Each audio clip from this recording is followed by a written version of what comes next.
Good afternoon, everyone. Thank you so much for joining us for today's webinar. I'm Jillian Dunks, and I'm one of the organizers of the Archives Alive series, which is a partnership series between McMaster University Library and McMaster's Alumni Department. I'm hopping on today to provide some opening commentary. Following this, our moderator, Dr. Rick Montour, will introduce Dr. Alix Shield, our speaker. And Dr. Montour will also be guiding us through the Q&A period at the end of the talk. Before the presentation begins, I want to acknowledge the original and current inhabitants of this land, the Mississauga and Haudenosaunee nations, on whose territories I, as a settler, a Hamilton resident, and a McMaster employee now live. This land is protected by the Dish with One Spoon Wampum Agreement. That's an agreement between the Haudenosaunee, Ojibwe, and allied nations to peaceably care for and share the resources around the Great Lakes. Hamilton is also covered by the Between the Lakes Treaty Number 3 of 1792, which is a treaty between the Anishinaabe-speaking Mississauga people and the Crown. If you are a settler joining us today, as I am, I encourage those of you to really think deeply on the concept of putting things to right that will be discussed today. We are on Indigenous land, and this remembrance is something that we ought to reflect on deeply and to allow our thoughts and our actions to be changed by. On to some housekeeping matters. The session will be recorded. There will be some time at the end of the session for questions, so please do submit them using the Q&A section of Zoom. And now I'm going to turn the moderation over to Dr. Rick Montour, who will introduce himself and our speaker. Thank you so much for both being here today. Hello, good afternoon, everyone. I'm Rick Montour. I'm a Mohawk from Six Nations of the Grand River. I'm also an associate professor in the Department of English and Cultural Studies and Indigenous Studies here at McMaster University. I want to thank Jillian and Bridget and everybody at Mills Library for organizing us today and presenting and locating Alix and having her present on the archives, the Pauline Johnson and Maria Campbell archives at Mills. Mills has always had a special place in my heart. As when I first came to McMaster University, didn't know anybody and hid out in the library for the first year pretty much and got to know it in its old incarnation before the restoration a long time ago. So it's always one of my favorite spots on campus, and the archive folks and everyone there has been a wonderful support for Indigenous literature and the research and the building of our Indigenous Studies program, now a department at McMaster. So thanks to everyone there. It's my great pleasure to introduce Dr. Alix Shield, here to speak to us today, virtually from somewhere in British Columbia. Good morning, Alix. Thanks for joining us so early. I first had the pleasure of meeting Alix a few years ago when she visited the archives to look at the Pauline Johnson and Maria Campbell material, which she'll be talking about this afternoon, and that since resulted in the republication of Legends of Capilano, which will be talking about the Pauline Johnson collection, as well as a contributed to a revised version of Maria Campbell's Halfbreed, both groundbreaking works in their time. So I will introduce Alix in a more formal way. Dr. Alix Shield is a settler scholar and lecturer in the Department of Indigenous Studies at Simon Fraser University. Alix completed her PhD in English at SFU in 2020 and was awarded an Emerging Open Scholarship Award by the Canadian Social Knowledge Institute in 2021. She recently published an updated edition of E. Pauline Johnson's Legends of Vancouver, retitled Legends of the Capilano, with the University of Manitoba Press and members of the Squamish Nation in British Columbia. So without any further ado, Dr. Alix Shield. Good afternoon, I guess, for most of the viewers. Good morning if you are joining me in British Columbia. And thank you so much, Rick, for the introduction. It's really nice to share this virtual space with you today. So as Rick said, my name is Alix Shield. I'm a settler scholar and lecturer in the Department of Indigenous Studies at SFU, located in Burnaby, British Columbia. I live as a guest, and that's where I'm coming to you virtually today on the traditional territories of the Hulkaminam-speaking Snuneymuxw First Nation. So that's in Nanaimo on Vancouver Island. So I've titled today's presentation, Kwaskastahsowin, Put Things to Right, Conciliation in the McClelland and Stewart and E. Pauline Johnson collections. And I'm going to speak to you today about what it means to put things to right in the context of two 20th century works of Indigenous women's writing in Canada. So we'll be talking about E. Pauline Johnson's Legends of Vancouver, first published in 1911, and Maria Campbell's Halfbreed, published in 1973. And my talk will reference materials from McMaster University's archives. To put things to right. So Kwaskastahsowin, the first time that I encountered this term was at the 2019 Indigenous Literary Studies Association conference that was held at UBC, University of British Columbia, on the unceded traditional and ancestral territories of the Musqueam First Nation. At this conference, where Métis author Maria Campbell gave the keynote address, she explained that there is no word for reconciliation in the Cree, Métis, and Saulteaux languages, and instead that she prefers to use the Cree term, Kwaskastahsowin, which she defined at that time as to put things to right. Now, when I heard this term, I felt an immediate sense of connection to this word. It seemed to describe my own research goals in a way that I hadn't been able to put into words myself. With Campbell's permission, this term would become part of the title of my PhD dissertation, where I focused on case studies in Indigenous women's writing within the Canadian publishing industry. And it is the topic of my dissertation research. So I defended my PhD in 2020. It's the topic of that research that first brought me to McMaster's archives in 2017. And this was for a month-long research trip, and specifically to go through the E. Pauline Johnson and the McClelland and Stewart collections.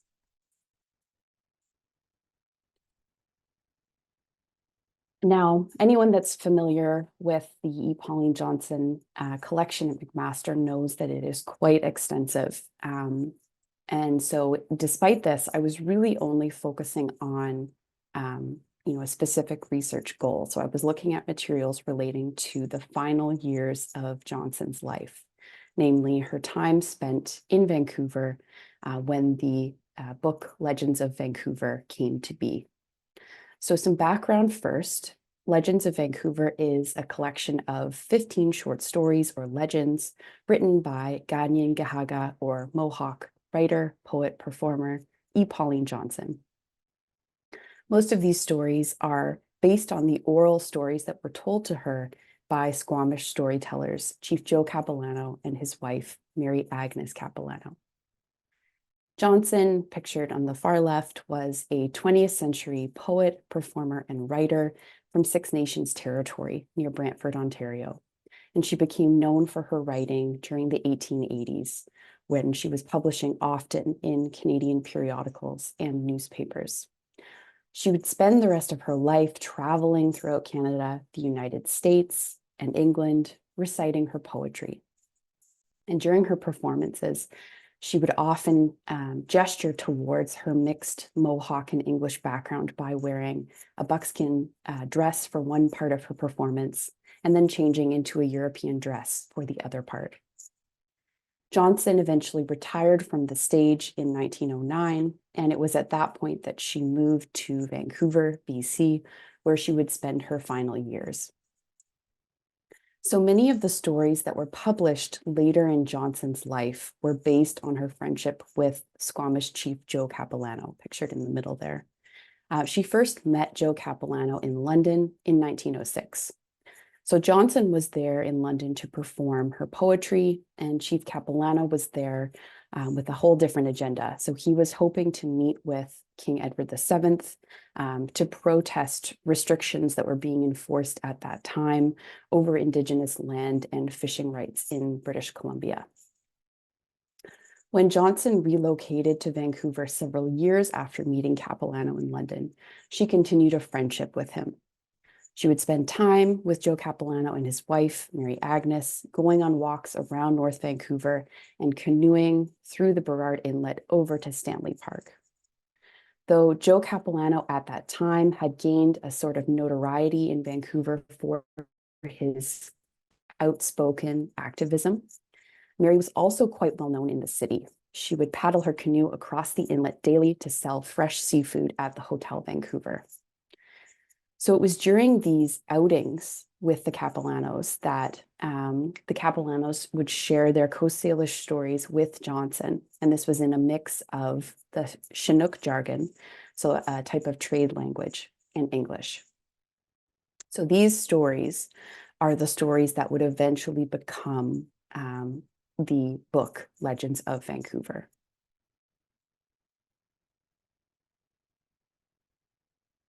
So the stories were first published in the local newspaper, the Vancouver Daily Province, so that's pictured on the left, and also appeared in slightly different versions in the American women's magazine called Mother's Magazine, and that's pictured in the middle.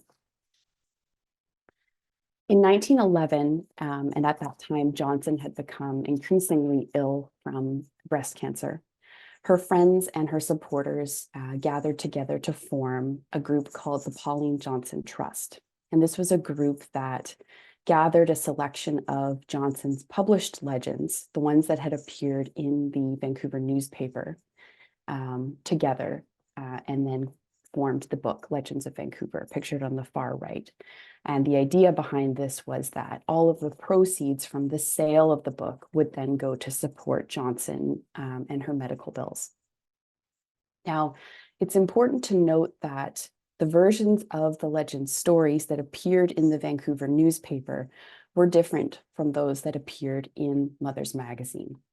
So the newspaper versions were often only narrated by Joe Capilano. And I won't go into detail here about the structure of the stories, but generally they sort of start with a kind of a frame narrative where Joe Capilano or Mary Agnes is kind of introducing the theme of the story, and then the story is told, and then the narrator kind of revisits at the end of the story, kind of framing the actual story that takes place in the distant past. Now, the versions that were published in Mother's Magazine, on the other hand, often narrated by Mary Capilano, focused on sort of different themes. So themes relating to women, to motherhood, kind of more typical to the demographic of that Mother's Magazine readership. Now, if we look at these two versions side by side, and these are actually of the same story, although the title has been changed. They are telling the same story. Looking at them side by side, we can actually learn a lot more about each of the Capilanos' unique storytelling mannerisms and gestures. So it's important that we acknowledge kind of each individual person as a storyteller in their own right. But we know that the versions that were published in Mother's Magazine, in that middle image there, were not the stories that were selected for publication in the Legends of Vancouver book. So Legends of Vancouver has been in publication for over 100 years now. And as a result, has appeared in many different editions, has been taken up in different ways by various publishers and editors over the years. As a researcher, I first came across this book in a course during my master's degree at Dalhousie. And as I continued learning from this book and learning more about its very unique publishing circumstances, I quickly realized that there was a pattern in all of these previous editions of Legends of Vancouver that in different ways neglected the storytelling contributions of both of the Capilanos. So of Joe Capilano, but especially of Mary Capilano. In my research, I also learned that Johnson had actually wanted to use a different title for the book, but that she had been quite sick at the time when the book was being put together, and that her wishes for the title of the book were not ultimately observed.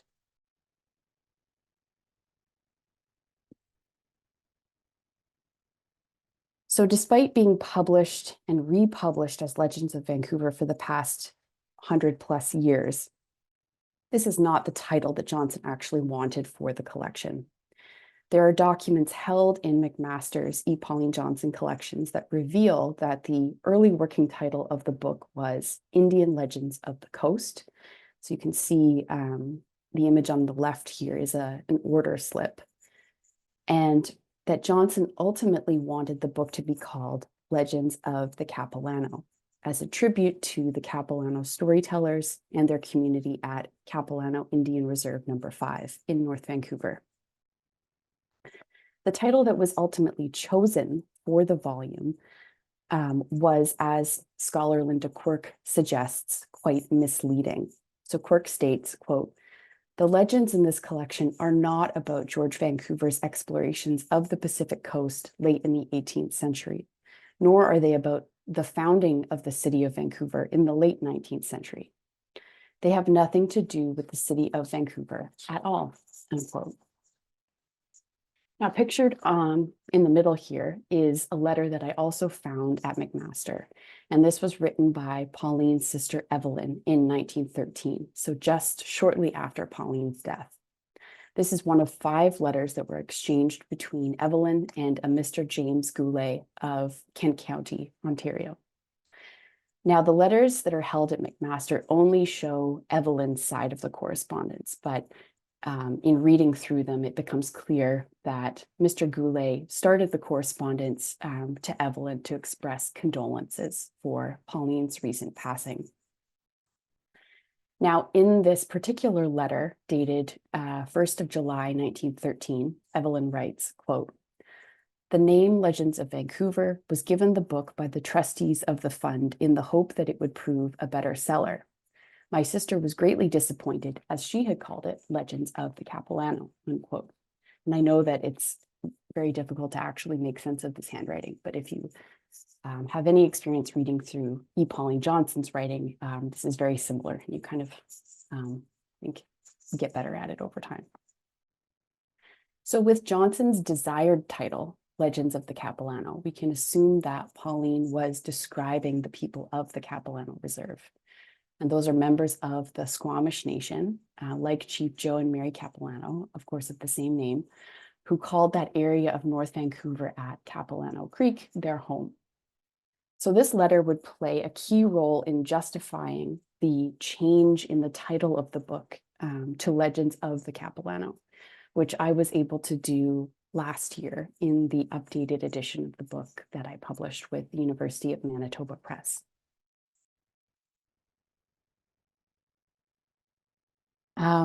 Now, I don't have time really to go through the detailed publishing history that I normally would like to do, but if you read the updated edition, you will be able to learn more about that.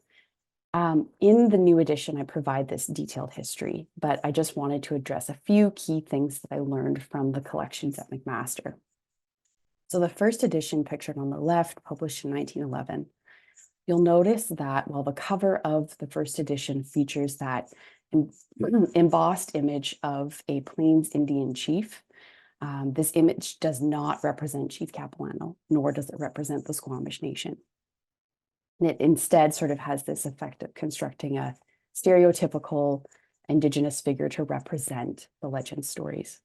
Now, in that same letter from Evelyn Johnson to James Goulet, Evelyn also writes about the cover image, quote, "The pictured head on the cover is merely a conventional drawing of an Indian's head. Many persons think it is a picture of Chief Joe Capilano, who related the legends to my sister," unquote. Now moving a few images over, though not in McMaster's collections, I wanted to just briefly mention the 1913 editions, and these are held at SFU's Special Collections Library.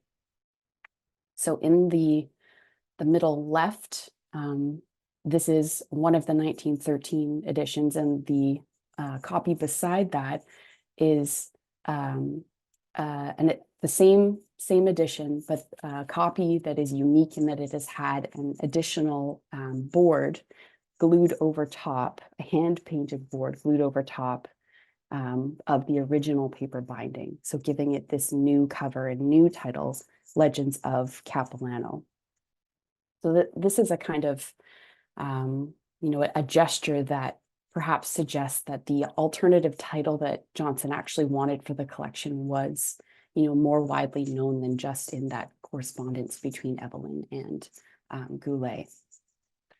In 1914, Johnson's former editor at the Province newspaper, Lionel Makovsky, and this person is actually the person who had been left the copyright of Legends of Vancouver in Johnson's final will. So Makovsky transferred the copyright of Legends of Vancouver over to McClelland, Goodchild and Stewart Limited. So that would go on to become McClelland and Stewart. So in there, once M&S had control over this book, they released a slightly newly redesigned edition in 1914, and then in 1922 released the copy that you see on the right there, featuring illustrations by a group of 7 artists, J.E.H. MacDonald. And this edition would go through many printings. The 1961 redesign of Legends coincided with the centennial of Johnson's birth, but for this edition, McClelland and Stewart would significantly shorten Johnson's original author's foreword. So this was a section at the front of the book that she had written that was important in that it framed the legends and was written in Johnson's own words, where she acknowledged Chief Capilano as the source of many of her stories. So in this 1961 edition, that important piece was moved to the back cover. John McClelland of McClelland, Goodchild and Stewart, he would then transfer the company to his son, Jack McClelland. So Jack McClelland of McClelland and Stewart Publishing. So there are the E. Pauline Johnson collections, the McClelland and Stewart collections, and then also separately the Jack McClelland collections. But because I was visiting for so long, I could go through all of these things.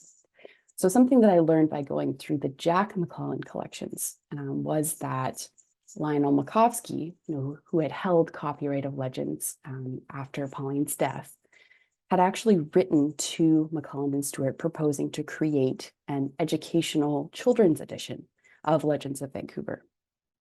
So I have here a letter written to McClelland and Stewart in 1922, where Makovsky writes, quote, "I can imagine an Arthur Rackham making an extraordinarily fine edition for children. I think that there might be something in this, but instead of the legends being rewritten, their impression would be stamped by the illustrations.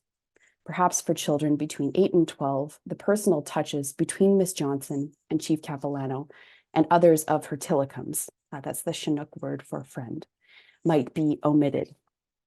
It may be possible to rewrite the stories without losing the poetry and atmosphere, but I am a little doubtful."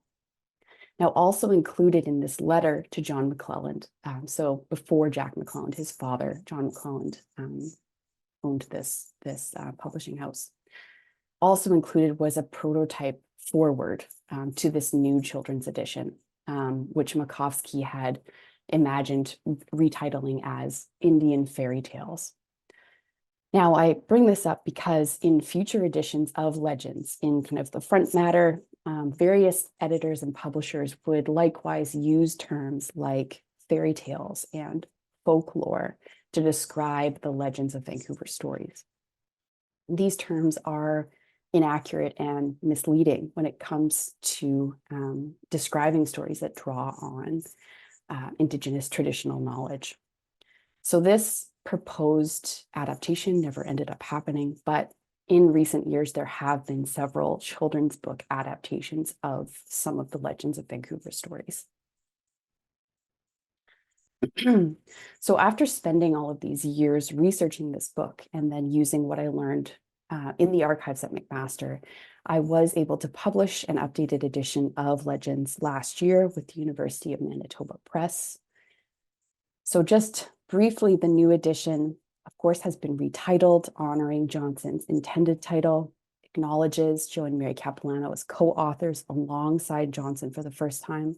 So note that the names appear on the cover, and also they're part of the book's cataloging information. So that's how the books are categorized, in the library system. This book, of course, also was produced in consultation and collaboration with descendants of Joe and Mary Capilano as well. So the Matthias family are members of the Squamish Nation, and they have written the new foreword to this book and have been involved in the publication of this new edition with me since 2017. I've written detailed biographical entries and included photographs of both Joe and Mary Capilano. So that's sort of, the first time that they have been given the same space in that front matter that Johnson has always occupied. This new edition includes 5 additional stories that were narrated by Mary Capilano. So ones that, as I said earlier, appeared in that American periodical, so that they weren't chosen for the Legends of Vancouver volume because they didn't appear in the Vancouver newspaper. And then this edition also includes interviews that I conducted with Mohawk scholar Rick Montour and Squamish archaeologist Rudy Reimer. So these are 2 Indigenous experts that are reflecting on the legacy of this book in their home communities. And most importantly, all of the royalties from the sale of this book are being donated to the Chief Joe Matthias BC Aboriginal Scholarship Fund. So I'm not personally taking any royalties for the sale of this book. And the fund that proceeds are being donated to is named after the late Chief Joe Matthias, and the fund supports First Nations students across British Columbia to pursue their dreams of post-secondary education. So moving on now to another project that I have been privileged to be involved with using materials from the McMaster archives, and this relates to Métis author Maria Campbell's 1973 autobiography, Halfbreed. And just a note to viewers that I will be mentioning sexual assault in this part of my presentation. In Halfbreed, Campbell tells the story of her life growing up in extreme poverty in northern Saskatchewan. She describes her move out west to BC and Alberta, and she describes her struggles with drug addiction and attempted suicide, and all of these things that eventually led to the decision to write a book about her life. In this book that was published by McClelland and Stewart, it was a huge success. And for Indigenous readers, and especially for Métis readers, this book was really important in that it represented and celebrated their existence in print. The book was also important for settler or non-Indigenous readers because it provided an eye-opening account of the realities of life for many Indigenous peoples in Canada.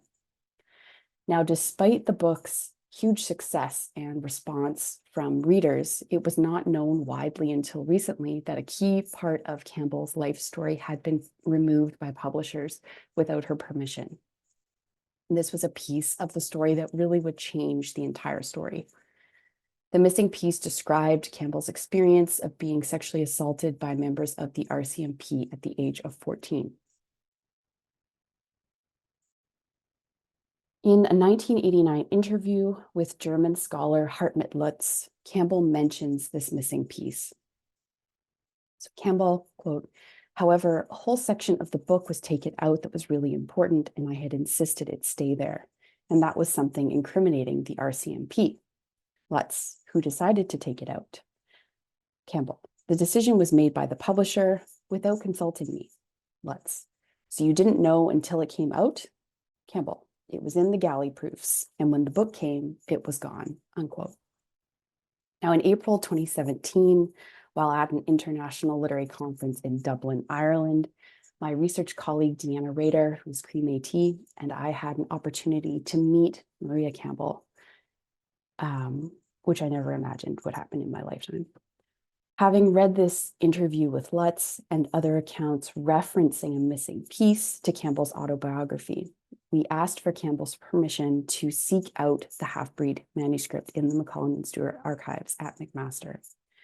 So with her blessing, I would look for and I would find this missing piece in the archives 6 months later.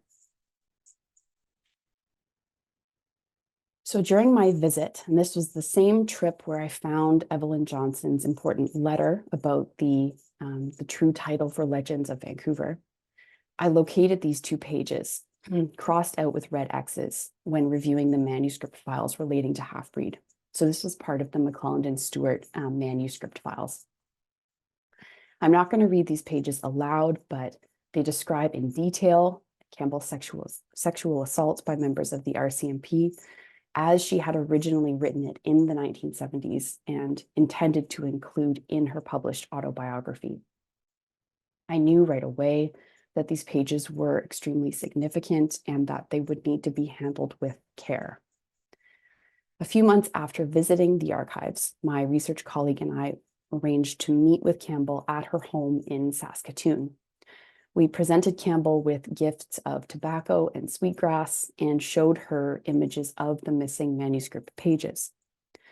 She encouraged us to write about our findings, and with her permission and ongoing consultation, we published an article in an academic journal, Canadian Literature, in May of 2018. Now, while uncovering these missing pages themselves was significant, I was also able to learn by going through the McClelland and Stewart archives to learn more about the context of this decision.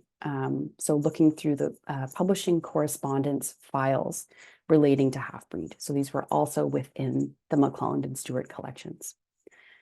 Now note that I use this phrase RCMP incident in quotations because the quote-unquote incident is how Campbell's sexual assault was referred to in correspondence at M&S. So here are a few key points.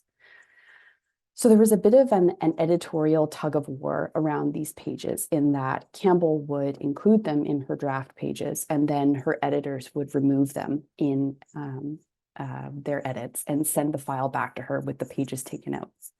And then she would put the pages back in her next revision. According to the correspondence files, the editors at McClelland and Stewart mainly feared that publishing Campbell's account of sexual assault might lead to legal action by the RCMP, which would then prevent the book from being sold, and McClelland and Stewart, would potentially lose a lot of money. And at that time, the company was already in deep financial trouble. By early 1972, McClelland and Stewart had agreed to take on Campbell's book with, according to correspondence from Jack McClelland, significant revisions that needed to still be done. The RCMP pages were first deleted by editor David Barry in September of 1972. Campbell then added the pages back in November of 1972. And in a letter to Jack McClelland, the editor David Barry writes, quote, "She has reinserted the Mountie rape incident in the revised manuscript. Her own lawyer apparently thinks this is okay, but as we might feel differently about it, I thought you should know." The pages were removed again by the editor in December of 1972. And you can see the image here on the slide where the editing notes read pages 103 to 104, Mountie incident cut. So this was the final removal before the book went to press. So this is just a small example of how the correspondence relating to this book allows us to follow the timeline of editorial intervention. And it also underlines the extent to which Campbell was not consulted or given voice on editorial decisions relating to her own autobiography. So briefly, to go through the publishing history of this book, starting from the top left, we have the first edition by McClelland and Stewart, 1973, the first US edition by Saturday Review Press, also in 1973. And note that Campbell really disliked the cover for this book and tried to have it changed. The publishing correspondence at McMaster includes a letter in which Campbell states, quote, "The jacket is gross. I hate it. Is there anything you can do to have it changed? It looks like a moldy body slowly creeping out of a grave. I find it very disturbing and would appreciate having it changed," unquote. Unfortunately, the publisher did not listen. Next, we have the Seal Books edition. So that's part of the McClelland and Stewart and Bantam line, published in 1979, so a kind of mass market paperback. Next, the Alberta Heritage Collection in 1979, and this was part of an initiative to raise awareness about Indigenous heritage in Alberta and Canada. Next, the second US edition, published with the University of Nebraska Press in 1982. And this was a very kind of slim, basic edition, likely for students.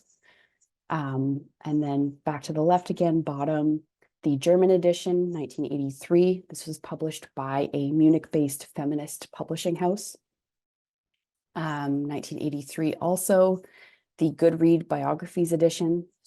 This was an imprint of the publisher Formac Publishing, who would, in the next image, take over publication between 1984 and 2019. And note that the 2019 edition published by Formac also included a notice to readers at the front, and this mentioned the missing pages and the article that Deanna and I had written about them. Now, I go through this publishing history again in much more detail in my dissertation, but I wanted to touch on one interesting observation briefly. So notice that you're seeing in all these different titles, some titles that are hyphenated and some that are not. So though Campbell titled the book Halfbreed without a hyphen, it has also historically appeared under the hyphenated title Halfbreed, and with no explanation for this variation, likely a stylistic choice. When I asked Campbell about the hyphenation, she explained that it was very important to her that the term not be hyphenated. She said, quote, "That was the spelling on the first published edition, which also came from a great deal of conversation with Jack. He didn't understand why it was so important, but he agreed to it," unquote. Now, the hyphenated term half-breed was used often by the federal government throughout the late 19th and early 20th centuries to refer to Métis people. So we might consider Campbell's refusal to use that state-sanctioned terminology in her book as part of a larger form of Métis resistance and reclamation of the word. Now, in 2019, and as a direct result of the archival research that took place at McMaster, Campbell was able to release an updated and restored edition of Halfbreed published with McClelland and Stewart. This includes a new introduction written by Métis scholar Kim Anderson, a new afterword written by Campbell, and of course also includes the 2 missing pages returned to their former place in the book. Now, it's significant that Campbell decided to return to McClelland and Stewart to republish this book. She could have republished this book anywhere. So the same publisher where it all started. And she explains that in the afterword of this new edition, she talks about this concept of Kwaskastahsowin, of what it means to put things to right.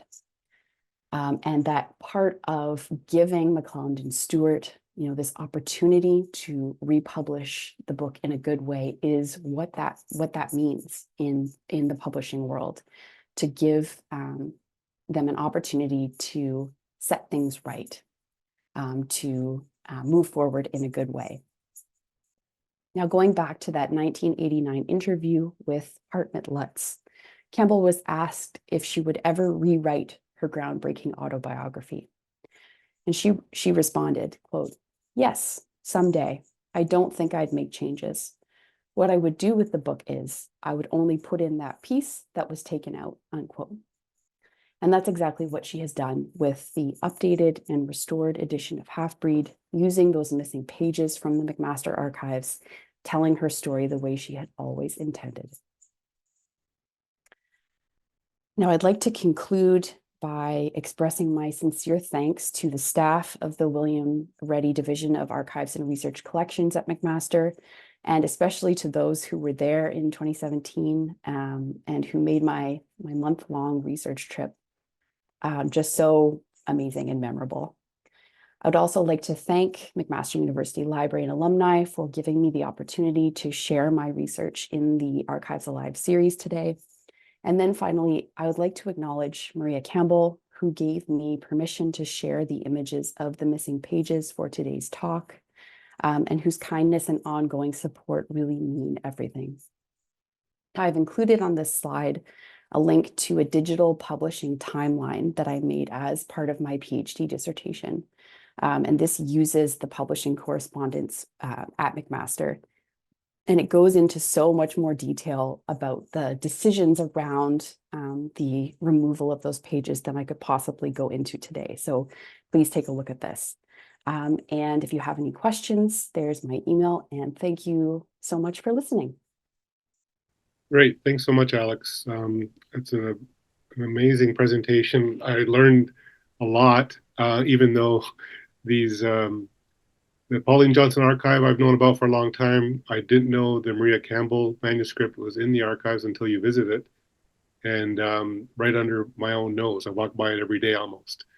And so that was pretty amazing. But I guess that's just the sort of the beauty of the archives, right? We never know what we're going to find in there. And very important things are hidden away and still much more to be discovered, no doubt. We have a few questions, I believe. No, I'm looking, I'll look to you, Bridget, virtually. Hello, Paul, how are you? But I guess I have I guess an observation, and maybe you want to pick up on it a little bit, Alex.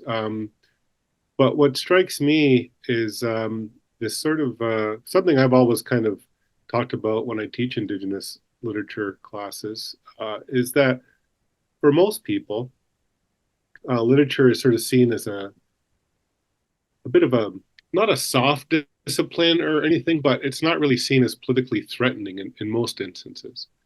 In an English department, such as I've been involved with here at Mac for 30 years, literature isn't sort of really seen as a threat or an activist exercise too much, certainly in the classical sense. But Indigenous literature has most always been, and as you can see, these two very important examples of Pauline Johnson, often considered the the grandmother of Indigenous literature in general, feminist writing, early Canadian feminist writing, early Indigenous feminist writing, very powerful stuff. Maria Campbell, obviously, without a doubt. But I'm thinking too in terms of the historical context in which both of them lived and wrote. Pauline Johnson, during the height of the, Indian Act, residential school movement, that sort of thing, the outlawing of Indigenous ceremonies that had more repercussions in British Columbia than most anywhere in Canada. People were arrested for attending potlatches and such. The threat was always there. And Pauline very much worked in that medium, in that arena of identity and politics and colonialism, obviously.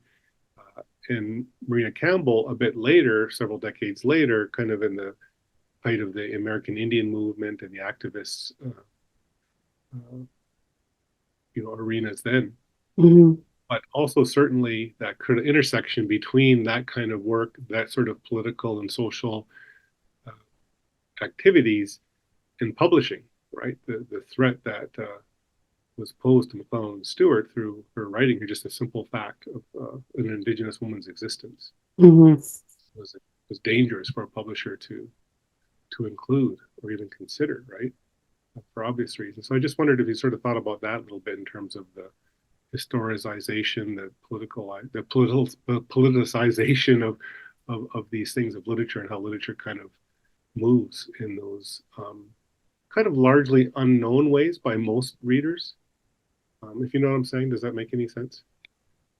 Yeah, and I'm sort of thinking of, all of the activism that took place around the time in which Campbell was writing, especially relating to kind of the white paper and the red paper, and thinking about as we approach the 1990s and kind of this wave of activism that also brought with it, Indigenous voices that had never really been given attention before. And all of a sudden, all of these political movements were also, filtering into literature and into things published in newspapers. And so it really makes you, I think, appreciate the work that Johnson was doing, 100 and more years before that, to communicate concerns about things like, indirectly, the Indian Act and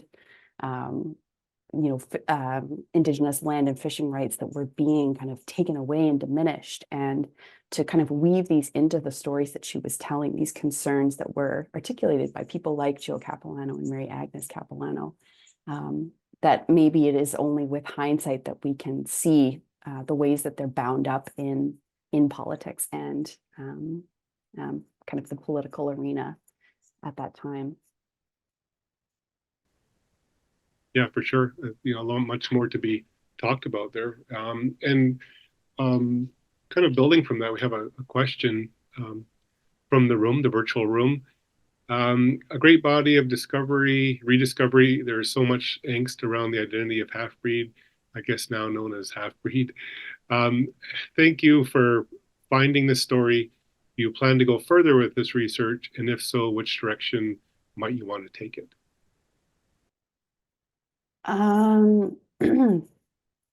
mean, I don't know. I don't think so. I feel like I did my part in the archives and kind of helped bring it to light. And at that point, let Campbell decide what to do with it, and that she decided to republish Halfbreed all of these years later.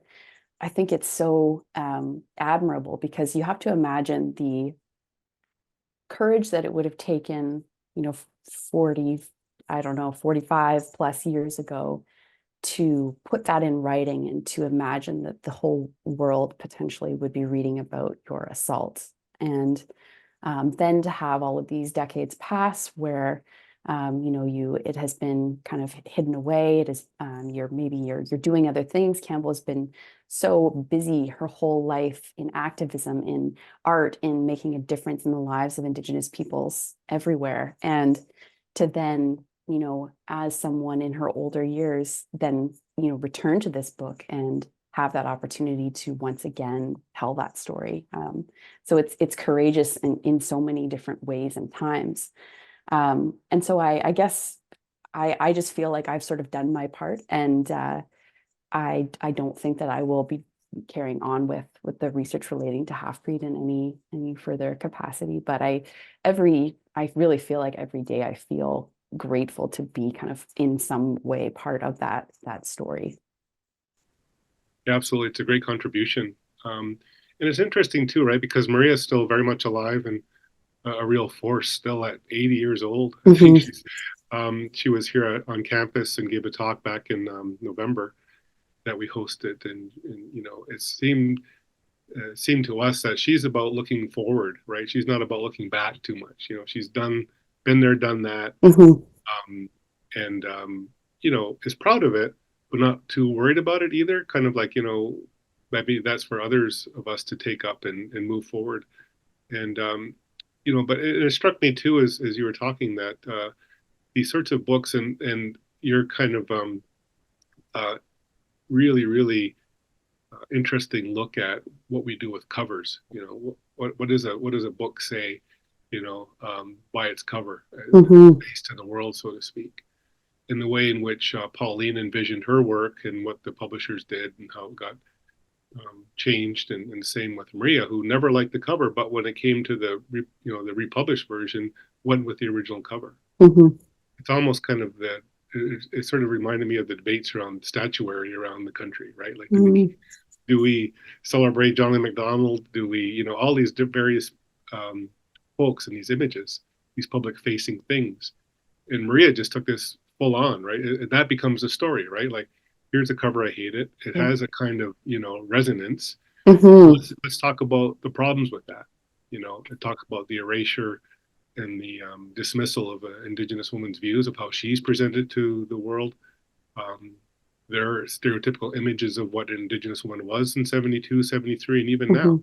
Mhm. All of these things are very important when we talk about missing and murdered Indigenous women and girls. The kind of the this preconceived notion of what Indigenous identity and Indigenous women were about by Canada, whether it be publishers, whether it be the RCMP, Canadian public, these things all add up over time. And I think that's what your work here has done, these examinations, these sort of bookends, no pun intended, of Pauline and Maria here, but really, really make a real statement with everything that's going on today. Well, thank you. I apologize for getting into lecture mode here. Maybe I'll just quickly. Yeah, we have still some questions. Go back to these covers too. Yeah. Caroline Schimmel asked, are these books taught in the Canadian school system? I know they were, for sure. I mean, sure. That's how I encountered them. I think so. And especially in a post-secondary environment, for sure. I know that you hear of many students who had been in school, and Pauline's, the song "My Paddle Sings" was always included in kind of curriculum, but I'm not sure about Halfbreed, to be honest. Yeah, that's a good question. It kind of always sort of struck me that I'm not sure where things are at these days in the secondary school system. I know that In Search of April Raintree, which came out about 10 years after Halfbreed, another biographical. And Monkey Beach. Yeah, Monkey Beach. They're used. I don't know if Halfbreed's sort of fallen out of use in that regard. But I was sort of struck me too, as part of like that. I guess it was a compelling autobiography, but if the RCMP section was in there, it wouldn't be a high school read any longer. Or, no, for sure, but also just a general public consumption. I'm going to go back to the Q&A. So Deborah Bowen asks, thank you for very thought-provoking, interesting presentation. One question: I've sometimes heard writers say that once their work is published, they feel they have no more authority over it, has a life of its own apart from them. Do you see this as just a cop-out in terms of the sorts of issues you've uncovered with Johnson and Campbell? I don't know if you can see the questions, Alex. Yes. The cop-out apart from those. So the idea of the fact that that once you publish something, it takes on a life of its own. I think that in relation to Indigenous literature specifically, I mean, these are issues that are systemic. The fact that Indigenous writers did not historically have authority, they did not have a say in these decisions, and that oftentimes, this lack of kind of consideration would be perpetuated historically. I want to bring attention to the series that Legends of the Capilano is part of. It's the First Voices, First Text series published with the University of Manitoba Press. And this series is so important for Indigenous literatures because it helps to kind of correct a lot of those historical publishing decisions that really were damaging to Indigenous writers, and that would kind of set them on that course of editorial intervention, books being relegated to basements and not being distributed because of kind of fears of spreading information that made the state look bad. These are all very real things that happened not very long ago for many Indigenous writers. So I think the idea of works kind of, once you've published it, it kind of it sails off into the world. It's quite a different story for Indigenous writers, or historically it has been. Yeah, that's a great point. I agree. There's a bit more at stake here. And I think all of us as Indigenous writers, scholars, whatever we do, we live in this sort of, I guess, in a situation where whatever we do is we become typecast, or, we stand in for all Indigenous communities somewhere, somehow. And I think there's, that's problematic for everyone. And I think that's the issue here. And I think, you know, Pauline certainly lived that. She was one of the very few Indigenous people that a lot of people ever really saw, or sort of, you know, saw as a kind of living embodiment of a, you know, a 20th century woman, let's say, who happened to be Indigenous. So I think she was aware of her positionality in that regard, and you know, it wasn't anything she asked for. It was just kind of foisted upon her, forced upon her, and Maria a little bit more too. But by then there was more of a community. There was more Indigenous voices present on the political stage, in activist circles, that kind of thing. She was a sort of literary pioneer, though, if you will, in that regard. So she probably knew that her story would stand in for a lot of Indigenous people, Indigenous women, not just, you know, Métis people. Mm-hmm. There's a question from Maria Lees about the RCMP. Was there anything to suggest that McClelland Stewart had good reason for that worry of the RCMP causing problems, such as contact with government agencies or representatives, or was it a case of them removing the section just in case? It really was a just in case, kind of a fear-based decision. And there's really only there's a letter from the lawyer that represented McClelland and Stewart, but I would have really loved to see the letter that in that correspondence, I think it was David Berry references a communication from Campbell's lawyer insisting that it would be fine, or, you know, that there would be no repercussions. There shouldn't be any repercussions for including this, but we only have kind of the MNS lawyer saying, you know, like it would be the best path forward to not include this. So. Right. Well, I see that we're at 101 actually, so we've officially gone overtime by a bit. We're just getting warmed up here, but thanks so much, Alix, once again for a really incredible presentation. Thanks so much for doing that work and finding that material in the archives on behalf of Maria and Pauline and all of us. So we really appreciate your work and your efforts. And thanks to, hi Mary Jane, and thanks to everyone at Mills Library and the archives, Jillian, Bridget, and all the staff. I really do appreciate all the work that you do for us and to bring these presentations into being. And thanks to everyone for coming out over the noon hour. Yes, thank you so much. Yeah. Thank you so much, Rick and Alix. What a wonderful talk. Very moving. I really appreciate your time today for being with us here, and for everyone who attended as well. Thank you so much, everyone, once again, and have a wonderful afternoon.